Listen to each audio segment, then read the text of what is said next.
माझ्या यूट्यूब चॅनलवरती तुमचं सहर्ष स्वागत आहे। आज मी तुम्हाला सातारा वाई स्टाईल घेवड्याची आमटी, काळ्या घेवड्याची आमटी करून दाखवणार आहे। हे बघा, तर मी काळ्या घेवड्याची डाळ धुवून घेतलेली आहे, त्याच्यात थोडंसं मीठ टाकलेले आणि आता 3-4 शिट्ट्या करून मी शिजवून घेते आणि तुम्हाला आमटी करून दाखवते। नमस्कार मैत्रिणींनो, मगाशी मी डाळ शिजायला घातली होती।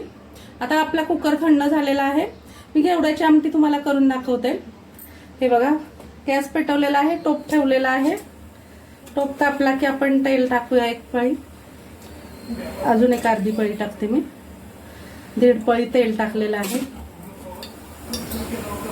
1.5 पळी तेल चांगलं कडकडलं की त्याच्यात कढीपत्ता टाकणार आहे। कढीपत्ता टाकला आणि हे वाटण कशाचं आहे, लसूण, खोबरं, जिरं आणि कोथिंबीर आणि थोडंसं अद्रक घेतलंय। ह्या आमटीला फोडणीला आपण मी ह्या दगडाच्या खलबत्त्यात मस्त ठेचून घेतलेलं आहे। हे बघा, आपण आमटी फोडणीला देत आहोत।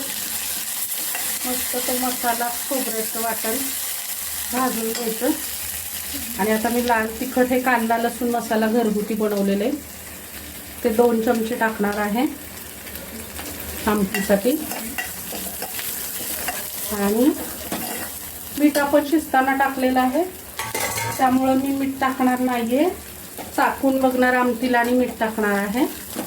मस्त आपलं लसूण, खोबरं, जिरं, कोथिंबीर ते वाटून घेतलेलं, भाजून झालेलं आहे। चटणी टाकली त्यात, लाल तिखट, कांदा लसूण मसाला। आता हे डाळ घेवड्याची शिजवून घेतलेली आहे, ती टाकते। आता उकळी असतोपर्यंत झाली आपली सातारा स्टाईल, वाई स्टाईल घेवड्याची आमटी, काळ्या घेवड्याची।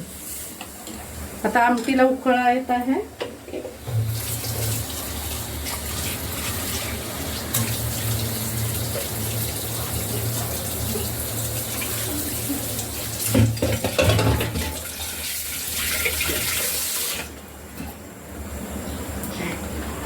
झाली तर आपली घेवड्याची आमटी उकळली की बंद करायचा गॅस।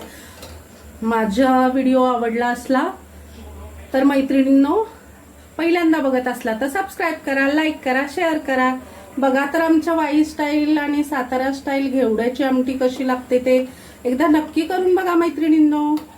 Bye bye.